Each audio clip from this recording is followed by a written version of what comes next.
மிகப்பெரிய இடைவெளிக்கு அப்புறம் பிடிஎஸ் இசைக்குழு மீண்டும் மேடை ஏறி இருக்கிறத உலக ரசிகர்கள் ஒரு திருவிழா மாதிரி கொண்டாடியிருக்காங்க. பிடிஎஸ் 7 பேரை கொண்ட ஒரு தென்கொரிய இசைக்குழு. ஆரம், ஜின், சுகா, ஜேஹோப், ஜிமின், வி, ஜொங்குக் அப்படிங்கிற இந்த 7 பேரும் சேர்ந்துதான் ஒரு சாதாரண கேபாப் குழுவை இன்னைக்கு உலக அளவிலான மாபெரும் சக்தி வாய்ந்த கேபாப் குழுவா மாத்திருக்காங்க. இவங்களுடைய பாடல்கள் வெறும் சாதாரண பொழுதுபோக்கா மட்டும் ரசிகர்களால பார்க்கப்படல. இளைஞர்களுடைய பலம், தனிமை, மன அழுத்தம், நம்பிக்கை, இப்படி வாழ்க்கையோட ஒவ்வொரு உண்மையான உணர்வுகளையும் பேசுது. அதனாலதான் இவங்களுக்கு இவ்வளவு பெரிய ஒரு ஆர்மியே உருவாகிருக்கு. அந்த அளவு உணர்வு பூர்வமா ஒன்றி போயிருக்காங்க ரசிகர்கள். இதனாலதான் இந்த அரிராங் கம்பேக் வேற லெவல் எதிர்பார்ப்புக்கு மத்தியில வெளியாகிருக்கு. இது ஏதோ ஒரு புதிய ஆல்பம் ரிலீஸ் மட்டும் கிடையாது. 3 ஆண்டுகளுக்கு பிறகு மறுபடியும் அந்த 7 நட்சத்திரங்களும் ஒன்னா சேர்ந்து ஜொலிக்கிற கதை. இந்த இடைவெளியில பிடிஎஸ் குழு ராணுவ சேவை செய்யறது, தங்களை மெருகேத்துறதுன்னு முக்கியமான வேலைகள்ல ஈடுபட்டிருந்தாங்க.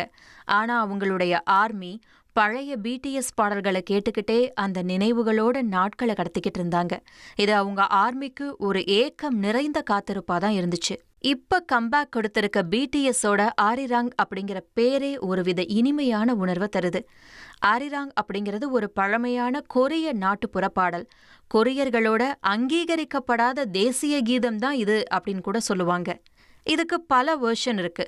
ஆனா எல்லாத்துலயுமே பிரிவு, ஏக்கம், காதல், மீண்டும் சந்திப்போம் அப்படிங்கிற ஒரு நம்பிக்கை, இப்படி பலதரப்பட்ட உணர்வுகள் நிறைஞ்சது. பல தலைமுறைகள் கடந்தும் இந்த பாடலை கொண்டு வந்திருக்காங்க தென்கொரியர்கள். யாருக்காவது காத்திருக்கோம் அப்படின்னா அந்த காத்திருப்ப அனுபவிக்கிறதுக்கான ஒரு பாடல் இது. இந்த ஆரிராங் அப்படிங்கிற பெயரை பிடிஎஸ் தேர்ந்தெடுத்ததையே பாராட்டணும். ஏன்னா என்னதான் உலகம் முழுக்க பிரபலமா இருந்தாலும் தங்களுடைய பாரம்பரியத்தை காப்பாத்துற மாதிரி தங்களுடைய கொரிய அடையாளத்தை இன்னும் பலமா காட்டியிருக்காங்க. பிடிஎஸ் குழுவுக்கும் அவங்க ஆர்மிக்கும் முன்னாடி இடைவெளியே இல்லாத ஒரு நெருக்கமான பிணைப்பு இருந்துச்சு. ஆனா இப்ப 3 ஆண்டு கால இடைவெளி உருவாகி அந்த பிணைப்பு வெறும் நினைவுகளா மட்டுமே இருந்த நிலையில இந்த ஆல்பம் அந்த இடைவெளியை நிரப்பக்கூடிய பாலம் மாதிரி இருக்கு அப்படின்னு தான் சொல்லணும். தென்கொரிய தலைநகர் சோல்ல நடந்த பிடிஎஸ் கம்பேக் இசை கச்சேரி தென்கொரியாவுடைய மிகப்பெரிய இசை நிகழ்ச்சி அப்படிங்கிற சாதனையை படைச்சிருக்கு. சோல்ல உள்ள குவாங்ஹுவாமுன் சதுக்கத்துல நடைபெற்ற இந்த இலவச இசை நிகழ்ச்சியில 2,60,000 ரசிகர்களுக்கு மேல திரண்டிருக்காங்க. பிடிஎஸ் அப்படிங்கிற முழக்கங்களோட ரசிகர்கள் வண்ணமயமான உடைகள்ல இசை நிகழ்ச்சியை கண்டுகளிச்சாங்க. அதோட உலகம் முழுக்க கோடிக்கணக்கான ரசிகர்கள் இத நெட்ஃபிளிக்ஸ் மூலமாவும் பார்த்து ரசிச்சிருக்காங்க.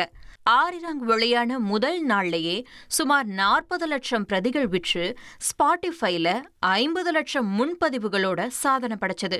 இந்த நிகழ்ச்சிக்காக 15,000 பாதுகாப்பு பணியாளர்கள் பணியில ஈடுபடுத்தப்பட்டிருந்தாங்க.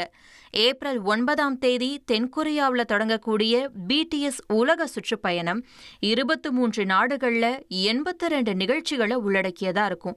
இது உலக இசைத்துறையில மிகப்பெரிய வருமானத்தை உருவாக்கக்கூடிய நிகழ்வா மாறும் அப்படின்னு எதிர்பார்க்கப்படுது.